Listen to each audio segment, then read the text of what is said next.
मागच्या वेळेला पुणे ऑफिसमध्ये एक पक्षकार माझे व्हिडिओ बघून आले होते आणि माझ्या व्हिडिओमध्ये मी जे अनेकदा सांगत असतो की तुमच्याकडे जे काही मुद्दे असतील ते सगळे मुद्दे वापरा, तुमचं म्हणणं कायम सविस्तरपणे मांडा.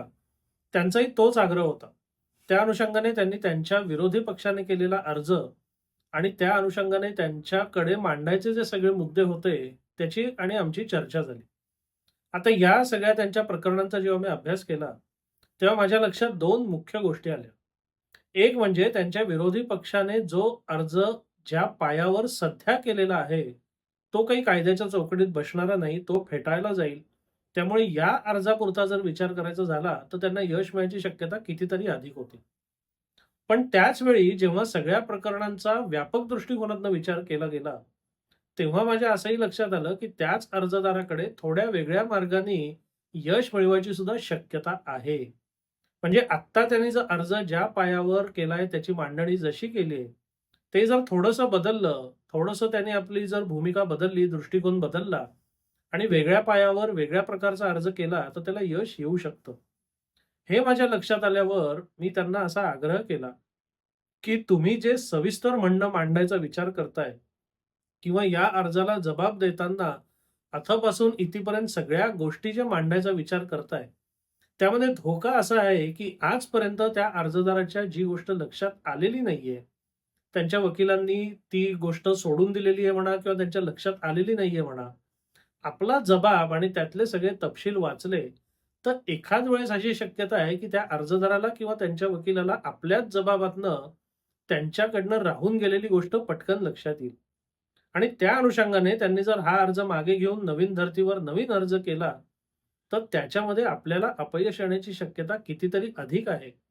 म्हणून माझा आग्रह असा आहे, की तुम्ही त्याच्या अर्जामध्ये जे उल्लेख केलेला आहे तेवढ्यापुरता फक्त जबाब द्या. कारण तो अर्ज कायद्याच्या कसोटीवर टिकणारा नाही. तेवढ्यापुरता तुमचा जबाब मर्यादित द्या. त्याच्यापेक्षा व्यतिरिक्त व्यापक स्वरूपाची काहीही मांडणी करू नका. आता ते पक्षकार गेले, त्याचं काय होतं ते येत्या काही काळात कळेल. आता हा वाद कुठला होता, काय स्वरूपाचा होता ते मला आत्ता सांगता येणार नाही, कारण हे सगळं अजूनही प्रलंबित आहे. तर या सगळ्या सांगण्याचं तात्पर्य काय? की जेव्हा तुम्ही कोणाचाही कोणताही व्हिडिओ बघता, रील बघता किंवा एखादी पोस्ट बघता, तेव्हा त्यात काय सांगितलंय एवढ्यापुरता विचार करू नका. तर त्या ठिकाणी त्या व्यक्तीने तसं का सांगितलंय हे सुद्धा समजून घेण्याचा प्रयत्न केला पाहिजे. प्रत्येक कायदेशीर समस्या, कायदेशीर अडचण, त्या अनुषंगाने दाखल केलेलं प्रकरण, ती चालवायची पद्धत, हे सगळं वेगवेगळं असतं. एक प्रकरण जसंच्या तसं दुसऱ्यासारखं नसतं. प्रत्येक प्रकरण हे एकमेकांपासून पूर्णतः भिन्न असतं. म्हणून कोणत्याही एका प्रकरणात चालवायची जी पद्धत आहे किंवा ज्या क्लुप्त्या आहेत, त्या जशाच्या तशा यत्र-तत्र सर्वत्र लागू पडू शकत नाहीत. म्हणून कोणाचाही कोणताही उपदेश हा सुटा-सुटा ऐकू नका किंवा सुटी-सुटी त्याची अंमलबजावणी करू नका. कोणतीही व्यक्ती काय सांगते याच्यापेक्षा ती का सांगतेय, त्याला पाया काय आहे, त्याची कारणमीमांसा काय आहे, त्याची पृष्ठभूमी काय आहे, हे तुम्ही लक्षात घेतलं पाहिजे. म्हणजे तुम्ही वकील असाल किंवा पक्षकार असाल, कोणत्याही प्रकरणाबाबत काय करायचं किंवा काय नाही करायचं, हे ठरवण्यापूर्वी काहीही करण्याचे किंवा न करण्याचे फायदे आणि तोटे तुम्हाला जाणून घेता आले पाहिजेत. कायद्याच्या कसोटीवर ते तपासता आले पाहिजेत. कारण हे जोवर तुम्ही करत नाही, तोवर नक्की काय करायचं आणि काय नाही करायचं याची रूपरेषा निश्चित होणार नाही. बरं, मी अनेकदा सांगितलेलं आहे, की कोणत्याही लढाईप्रमाणेच कायदेशीर लढाई ही सुद्धा विजयाकरताच लढली जाते.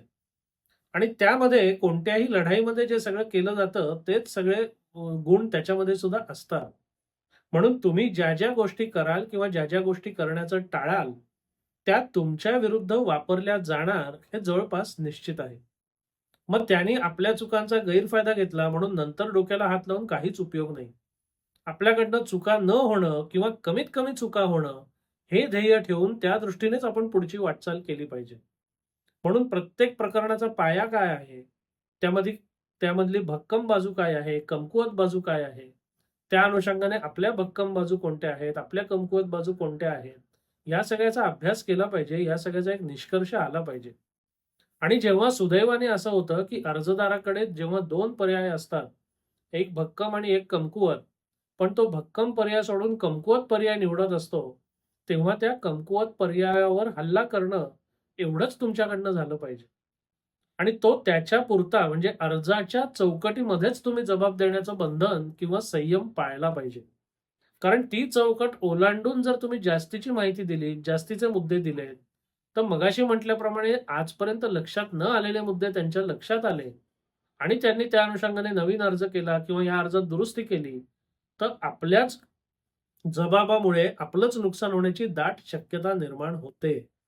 आणि हे असं अनेकदा झालेलं आहे. म्हणून माझं सगळ्यांना तेच सांगणं आहे, की तुम्ही माझं किंवा कोणाचंही जेव्हा एखादी गोष्ट ऐकता, तेव्हा ती सुटी-सुटी ऐकू नका किंवा मी एखाद्या व्हिडिओमध्ये जी गोष्ट सांगतो, ती यत्र-तत्र सर्वत्र जशीच्या तशी लागू होऊ शकत नाही. सगळे मुद्दे मांडा, सविस्तर तुमचं म्हणणं मांडा, हे मी जिथे सांगितलं असेल, त्याचा कार्यकारण भाव किंवा त्याचं पार्श्वभूमी समजून घ्या. तिथे मी तसं का सांगितलं आणि इथे मी असं का सांगतोय, ह्यामध्ये थोडासा भेद आहे ना आणि तो भेद आहे कारण त्याला काही कारणं आहेत.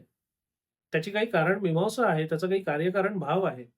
म्हणून तुम्ही पक्षकार असाल किंवा वकील असाल, तेव्हा कोणतीही गोष्ट करण्याचं किंवा न करण्याचं तुमच्याकडे ठोस कारण असलं पाहिजे.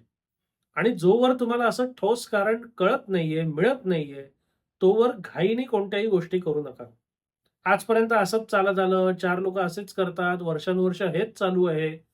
ही कोणतीही गोष्ट करण्याची किंवा न करण्याची योग्य कारणमीमांसा होऊ शकत नाही. अनेक लोकं करतात आणि अनेक वर्ष चालू आहे म्हणजे ते योग्य, असं आपण मानू शकत नाही किंवा गृहीत धरू शकत नाही. म्हणून पुन्हा एकदा तेच सांगतो, माझं किंवा इतर कोणाचंही कोणत्याही व्हिडिओतलं किंवा इतरत्र बोलणं जे आहे, त्याची पार्श्वभूमी, त्याची कारणमीमांसा समजून घ्या. त्या व्हिडिओतलं ते बोलणं जसंच्या तसं तुम्ही दुसरीकडे लागू करू शकणार नाही.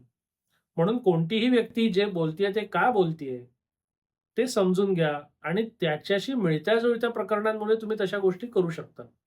पण त्याच्यापेक्षा जर एखादं प्रकरण भिन्न असेल, तर त्यामागची कारणमीमांसा तुम्ही तर्काने जाणून घेतली पाहिजे. पक्षकार, वकील किंवा कायदेशीर सल्लागार यांनी हे सगळं समजून घेतलं पाहिजे आणि मगच आपली पुढची वाटचाल किंवा पुढचं नियोजन केलं पाहिजे. असं जर तुम्ही पुढे गेलात, तर तुम्हाला यश येण्याची शक्यता निश्चितपणे वाढेल. म्हणून कोणतीही गोष्ट करताना किंवा न करताना त्याची कारणमीमांसा जाणून घ्या आणि जोवर कारणमीमांसा किंवा ठोस कारणं सापडत नाहीत, तोवर केवळ रूढी परंपरा आहे किंवा खूप लोक करतात, म्हणून कोणतीही गोष्ट करण्याचं किंवा न करण्याचं टाळत राहा. तेच तुमच्या दीर्घकालीन फायद्याकरता अत्यंत महत्त्वाचं आहे. हा व्हिडिओ, हा विषय तुम्हाला कसा वाटला? अवश्य कळवा. धन्यवाद.